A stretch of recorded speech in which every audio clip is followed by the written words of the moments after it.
할렐루야. 자, 오늘도 우리 사랑하는 성도님들을 주님의 이름으로 환영하고 축복합니다. 늘 가정과 사업과 직장 안에 하나님의 사랑과 은혜 가운데 축복받는 귀한 삶이 되기를 다시 한번 축복드립니다. 저는 오늘 여러분과 함께 그 생명의 성령의 법이 우리에게 주시는 참된 복은 무엇인가 라는 제목으로 함께 은혜 나누는 시간 되기를 원합니다. 자, 오늘 본문을 보시면 죄와 사망의 법이 있고 또 하나는 생명과 성령 법이 있어요. 자, 둘 중에 보면 먼저 죄와 사망의 법이란 그 죄와 사망 안에 묶여 있는 사람이 죄와 허물로 인해서 질병이 오고 또 가난이 오고 죽음이 온다라는 것. 그래서 그들의 삶은 결국 고통스러운 삶이 될 수밖에 없다라는 것. 그러면 인간이 이와 같이 죄와 사망의 법에 왜 처하게 된 것일까요? 이것은 아담과 하와가 처음 지었던 죄. 그 죄가 뭡니까? 그것은 바로 하나님의 불순종하고 하나님이 먹지 말라고 했던 선악과를 먹음으로 해서 그렇게 원죄를 짓게 된 거예요. 자, 우리가 아시죠? 창세기 그 1장 27절 28절을 보시면 이렇게 되었을 거예요. 아마 하나님이 자기 형상 곧 하나님의 형상대로 사람을 창조하시되 남자와 여자로 창조하시고 또 하나님이 그들에게 복을 주셨어요. 하나님이 그들에게 이르시되 자, 생육하고 번성하여서 땅에 충만하라. 그리고 바다의 그 물고기와 하늘의 새와 땅에 움직이는 모든 생물을 다스리라 라고 하나님께서 처음에 창조하실 때 아담에게 주신 복입니다. 자, 이처럼 하나님께서는 사람이 땅을 정복하고 모든 만물을 다스리도록 처음에 창조하셨는데 실상은 죄로 인해서 어떻게 돼? 다스릴 복이 아니라 오히려 물질 세계에 정복을 당해서 죄와 사망의 길로 들어가서 결국은 고통스럽게 살아가는 것이 현실이에요. 하지만 사람이 처음 지원받았을 때 영으로 지원받았죠. 사람은 영이기 때문에 자기의 육체를 지배할 수 있는 능력이 있고 또한 자기 주변 세계, 물질 세계를 다스리도록 할 수 있는 능력을 하나님께서 처음에 만들어 주신 겁니다. 그런데도 불구하고 우리가 현재 실상을 보면 물질 세계를 다스리는 게 아니라 물질 세계에 묶여가지고 돈에 묶이고 죄에 묶이고 결국은 그래서 그들의 지배, 물질 세계의 지배를 당함으로 해서 그들의 삶을 보라보면 어떻게 돼요? 힘들고 어렵고 고난 가운데 그래서 질병, 병마가 오고 가난이 오고 삶 가운데 저주들이 임해서 결국 죽음의 노예로 그 육체가 죽으면 지옥 가게 되는 거예요. 자, 이처럼 인간은 철저하게 물질 세계에 묶여버리고 말았는데 그러면 과연 인간이 아담과 하와의 그 죄로 인해서 더 이상 소망이 없을까요? 아니죠. 이제 우리에게 있는 건 뭡니까? 두 번째, 생명의 성령의 법이 남아있잖아요. 처음에는 죄와 사망의 법이었지만 이제는 뭡니까? 생명의 법이 우리 앞에 놓여 있어요. 그것은 무엇이냐? 인간의 영이 아직, 그러니까 인간의 영이 죽어 있지만 그 영을 깨우시고 살리시는 분이 누구예요? 예수 그리스도가 있습니다. 예수 그리스도가 이 땅에 오셨을 때, 자, 요한복음 3장 16절 있죠? 하나님이 세상을 이처럼 사랑하사 독생자 예수를 주셨으니 누구든지 그를 믿으면 멸망하지 않고 영생을 얻으리라. 예수 그리스도를 통해서 우리의 영이 다시 살아나요. 그래서 다시 살아나면 인간은 하나님과 교제하고 이제는 물질 세계를 창조해서 지배하고 다스렸던 원래의 그 상태대로 회복되는 것. 이것이 참된 복음의 핵심이었다라는 거예요. 자, 그래서 인간이 영적으로 살아가는 것, 하나님과 다시 교제하고 이 3차원의 물질 세계를 다스리면서 살아갈 수 있는 것, 그것에 대해서 성경의 해답은 무엇이냐? 아까 얘기했던 요한복음 3장 16절뿐 아니라 또 예수님이 2000년 전에 오셔서 우리에게 그 자신의 몸을, 우리의 죄를 대속해서 돌아가시고 그것으로 인해서 우리에게 성령의 생명의 법이 우리에게 임함으로 해서 이 생명의 법이 우리의 삶을 다스릴 때에 그 그리스도의 생명을 통해서 우리가 다시 한번 물질 세계를 다스리고 승리할 수 있다라는 것입니다. 자, 우리가 이제 예수님께 나가면요, 우리는 죄와 사망의 법에서 해방되는 겁니다. 아멘. 그리고 우리는 구원 받는 거예요. 그래서 이 땅 아니라 저 땅의 소망, 천국의 소망을 두고 살아가게 되는 것입니다. 자, 사도행전 4장 12절을 보면 이렇게 되어 있어요. 다른 이로서는 구원을 받을 수가 없나니 천하 사람 중에 구원을 받을 만한 다른 이름을 우리에게 주신 바가 없다라고 말했습니다. 즉 예수님 외에는 우리는 구원받을 길이 없습니다. 오직 예수님께 나아갈 때 우리가 생명의 성령의 법에 따라서 거기에 적용되어서 살게 되는 거예요. 그때서야 비록 우리가 죄와 사망의 법에서 해방되는 겁니다. 그때서야 비로소 참된 자유와 평안을 얻게 되는 것입니다. 자, 그렇다면 이제 좀 더 구체적으로 예수님을 영접해서 생명의 성령의 법으로 우리가 살아간다면 과연 우리의 삶에 어떠한 일들이 생겨날까요? 첫 번째는 뭘까요? 바로 더 이상 마귀의 지배를 받지 않는 겁니다. 자, 사랑하는 우리 성도님 여러분, 예수님을 믿는 사람은 죄와 사망의 법에서 해방되었어요. 더 이상 마귀의 지배를 받을 필요가 없습니다. 자, 골로새서 1장 13절 보시면 그가 우리를 죽음의 흑암의 권세에서 건져내사 그의 사랑의 아들의 나라로 옮기셨다라고 적혀 있어요. 자, 이 말씀은 뭐냐? 여러분 이미 예수님을 믿음으로 해서 우리가 영적으로 예수님 하나님의 나라로 옮겨졌다라는 거예요. 그래서 더 이상 죄와 사망의 법이 우리를 주장할 수가 없는 겁니다. 우리가 죄인 되었을 때에 원수 마귀가 죄를 빌미로 해갖고 우리를 도적질하게 하고 죽이려고 하고 멸망시키려 하는데 이제는 예수님의 피, 즉 예수님의 보혈의 피가 우리의 죄를 다 청산하셨기 때문에 마귀는 우리를 더 이상 건드릴 수가 없어요. 붙잡아 맬 수가 없습니다. 이젠 제 문제가 다 해결되었기 때문에 마귀가 이제는 우리를 더 이상 다스리지 못하고 그래서 마귀의 그 정사와 권세를 우리는 더 이상 매일 필요가 없는 겁니다. 우리는 이제 이런 사실을 알아서 더 이상 마귀 안에서 나는 이제 마귀 안에 속해 있지 않기 때문에 마귀를 어떻게 해야 돼요? 대적하고 쫓아내는 거예요. 예수 그리스도 이름으로 명한다. 내 안에 있는 더러운 마귀는 썩 떠나갈지어다. 나의 삶에 고난과 저주와 질병을 가져다 주는 이 더러운 마귀야, 내가 예수 그리스도로 명한다. 내 안에서 썩 떠나갈지어다. 자, 이렇게 명령할 수 있는, 대적할 수 있는 힘이 이미 생명의 성령의 법 안에 있는 우리에게 생긴 것입니다. 자, 이제는 우리가 마귀를 이길 수 있는 권세를 가지고 있는 것입니다. 자, 누가복음 10장 19절에는 이렇게 돼 있어요.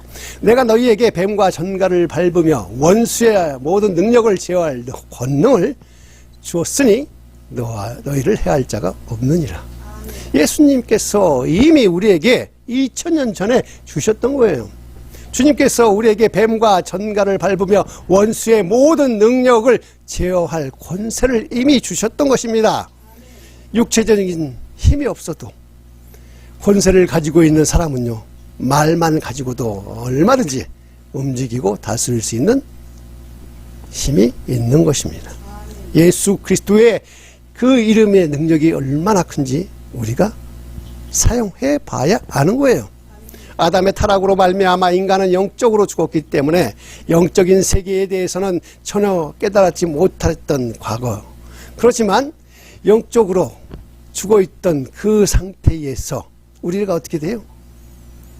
예수 그리스도를 통해서 깨닫게 돼서 우리의 귀가 열리고 우리의 눈이 열리니 이제는 우리가 이 생명의 성령의 법으로 살아갈 때에 예수 그리스도의 구원이 우리 마음속에 우리 눈을 밝혀주고 우리 길을 띄게 해줘요. 그래서 우리 영이 살아갈 수가 있는 것입니다. 예수 그리스도만이 나의 힘이요 나의 능력이요 내가 예수 그리스도가 아니면 살 수가 없다고 고백하며 사는 것이 바로 생명의 성령의 법 안에서 살아가는 자입니다.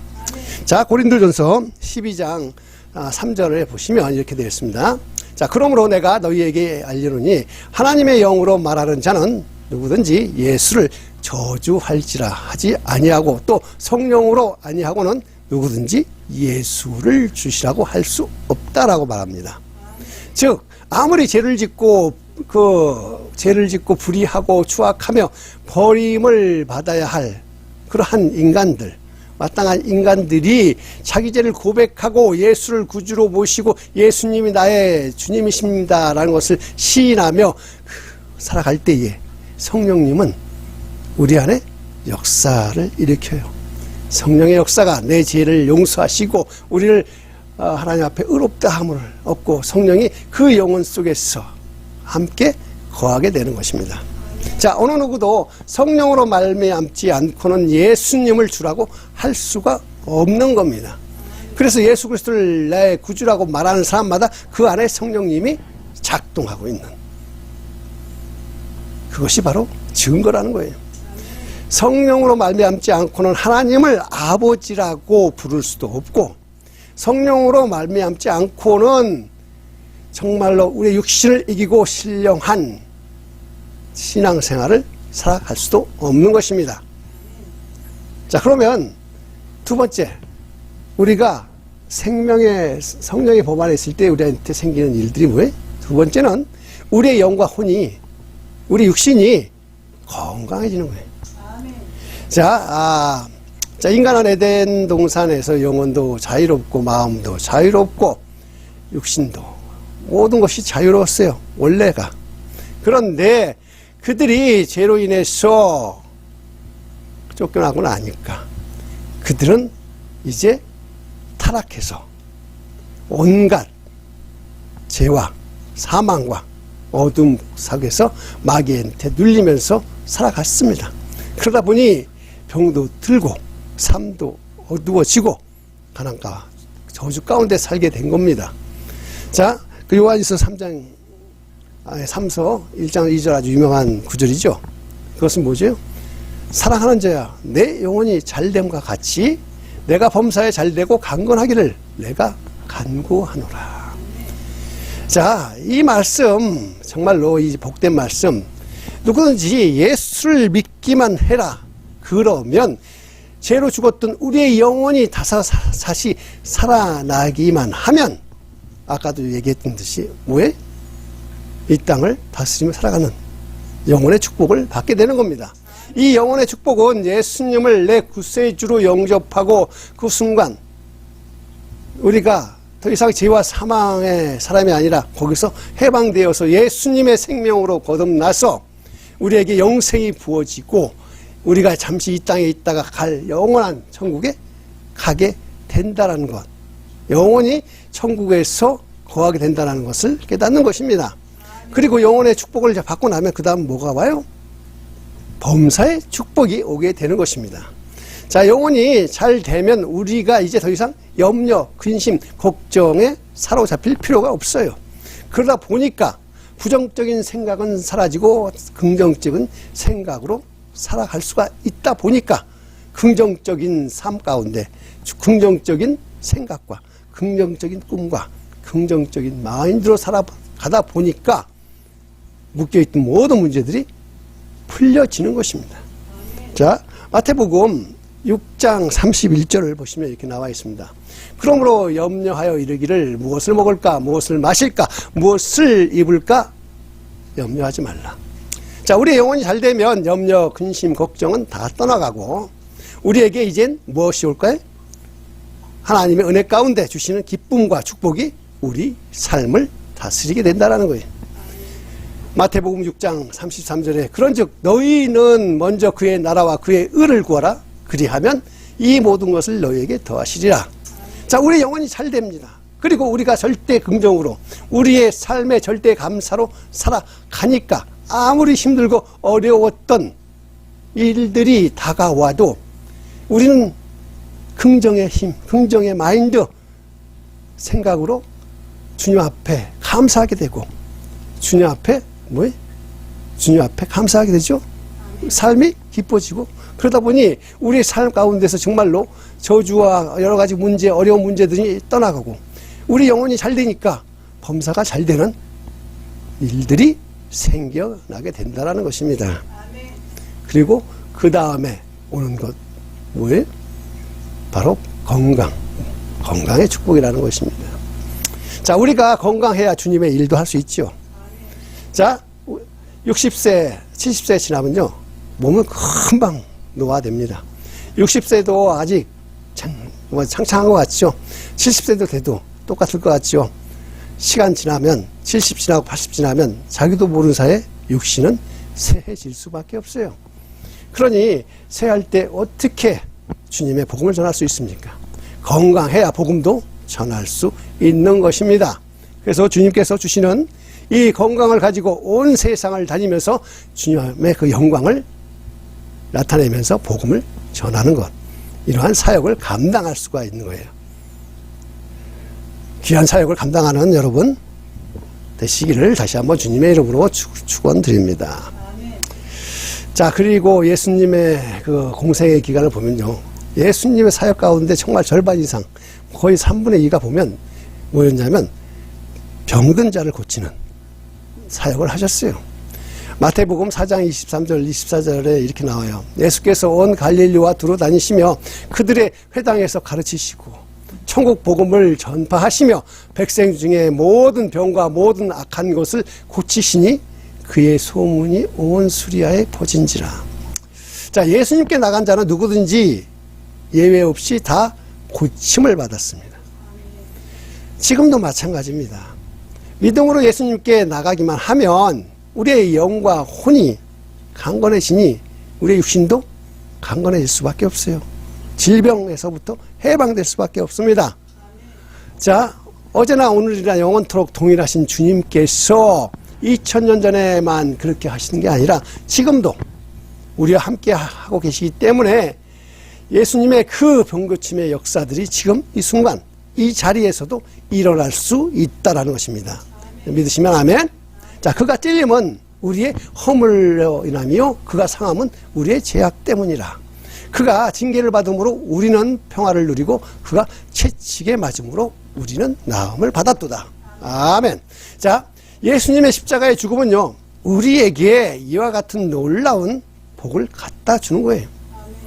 누구든지 예수님을 믿기만 하면, 주님 앞에 믿음으로 바로 서기만 하면 우리의 영혼이 잘됨과 같이 범사가 잘되고 강건해질 것이라는 믿음, 은혜와 축복 가운데 우리의 삶이 변화될 거라는 믿음 안에 살게 되는 것입니다.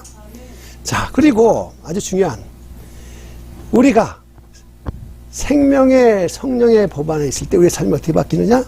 자, 우리의 가치관, 천국에 대한 영원한 소망이 생겨난다는 거예요. 자, 생각해보면요, 언제부턴가 교회에서요 천국과 지옥에 대한 설교가 사라져 버렸습니다. 왜냐하면 교회에서 이러한 천국과 지옥에 대해서 이야기를 하면 교인들이 싫어해요. 그래서 기독교인들의 그 영적인 축복에는 성도들이 귀를 기울이지 않고 오직 세상에서 예수 그리스도를 믿으면 이렇게 잘 살 수 있다 하면서 샘플로 누구를 장로 세워서 그 사람을 모델로 이렇게 믿음을 가지면 이런 장로님처럼 될 수 있다라고 하면서 세상의 축복을 강조하다 보면 거기에 사람들이 귀를 기울이게 된다라는 겁니다. 그러다 보니까 목사님들의 그 설교도 이 땅, 이 세상을 살아갈 때에 어떻게 해야 예수님을 통해서 잘 살 수 있을까? 승리할 수 있을까라는 것에 초점이 맞춰져 버렸어요. 그러다 보니까 천국과 지옥을 외치는 진정한 복음의 소리는 이제 마켓 앞이나 가야 스피커를 들고서 외치는 자의 그러한 전도자들의 목소리를 통해서만 겨우 들을 수가 있는 아주 귀한 메시지가 됐어요. 천국과 지옥의 얘기가. 심지어는 천국을 지나치게 강조하는 교회는 잘못된 교회라고 사람들이 그렇게까지 생각을 하게 되는 사람도 많아졌다라는 겁니다. 하지만 그리스도인에게 가장 큰 축복은 뭘까요? 이 땅에서 범사가 잘 되고 건강해지는 거? 그것도 중요하죠. 하지만 가장 중요한 건 이 땅이 전부가 아니라 우리에게는 가야 될 진정한 집, 천국이 있다라는 것, 이 천국에 대한 소망이 있다라는 것입니다. 자, 성경은 말합니다. 한번 죽는 것은 사람에게 정하신 것이요 그 후에는 심판이 있으리라. 자, 그런데 많은 사람들이 죽음에 대해서는 나한테는 이 죽음이 내 문제 같지가 않아요. 남의 문제 같아. 그렇게 생각하고 열심히 이 땅에서 살아갑니다. 그런데 그러다가 죽을 때가 되어서야 비로소 죽음이 닥쳐올 때 두려워지니까 천국과 지옥에 대해서 아는 게 없어. 들은 적도 별로 없고. 자, 과연 우리에게 그렇다. 우리도 언젠가는 그러한 죽음의 그림자가 우리에게 다가오지 않겠어요? 자, 이 세상 누구도 죽음을 피해갈 수는 없습니다. 불신자에게 죽음은 인생의 끝일 뿐이죠. 그래서 이 땅에서 살다가 많은 사람들이 자살도 하잖아요. 어려워지면 자살하고, 특히 요새 한국에 보면 여러 가지 현상 가운데 보면 부활을 환생처럼 생각하고 죽으면 다시 새롭게 시작할 수 있을 것처럼 착각일 뿐이에요. 우리의 삶은 오직 하나야. 우리가 이 땅에서 영원히 사는 것이 아니라 우리가 육신으로 있을 때의 그 짧은 100년의 시간 안에 예수 그리스도를 믿어서 구원받지 않으면 영원히 지옥에서 살아갈 수밖에 없어요. 자, 우리의 모든 삶의 끝은요 반드시 심판이 있고 그 심판 뒤에는 천국을 가느냐 지옥을 가느냐 밖에 없습니다. 그러나 예수 믿는 사람에게 죽음이 멸망이 아니라 뭘까요? 소망이에요. 나는 죽음 끝나는 게 아니라 이때서야 비록 새로운 시작이에요. 죽음은 우리에게 뭐다? 새로운 시작이다. 자, 생명의 성령의 법으로 사는 성도님들에게 죽음은 이제 새로운 시작일 뿐입니다. 주님과 같이 천국에서 영원히 사는 삶의 시작이요 주님의 영광, 우리의 영광인 것입니다. 자, 보십시오. 이제 한번 정리를 한번 해봐요. 네, 우리 사랑하는 성도님들, 더 이상 우리는 죄와 사망의 법에 묶여 있지 않습니다. 우린 이제 생명의 성령의 법 안에서 살아가는 성도이기 때문에 죄와 사망은 더 이상 우리를 건드릴 수가 없습니다. 그러므로 우리는 보통 사람들이 아니라 이 땅에서의 우리의 가치를 최대한 높이고 살아가는 사람들이 아니라 이 땅보다 저 땅에 소망을 두고 이 땅은 저 땅을 가기 위한 뒷받침, 밑받침일 뿐이에요. 죽음은 끝이 아니라 죽음은 새로운 시작이에요. 우리에게 죽음이 닥쳐온다는 건 이제 새로운 삶을 살아가는 시작이 된 것이다 생각하면 되는 거예요. 우리는 육신의 사람이 아니라 영의 사람입니다. 우리는 이제 하나님과 연결된 사람입니다. 그러므로 이제는 우리는 성령의 능력으로 우리의 운명과 환경을 다스릴 수 있는 사람입니다. 오늘 오신 우리 사랑하는 성도님 여러분, 오늘 이 말씀을 통해서 진정한 하나님의 진리를 깨달으시고 이제 생명의 성령의 법 안에서 영원한 삶을 사시기를 주님의 이름으로 축원드립니다. 할렐루야. 아멘. 자, 함께 기도하시겠습니다.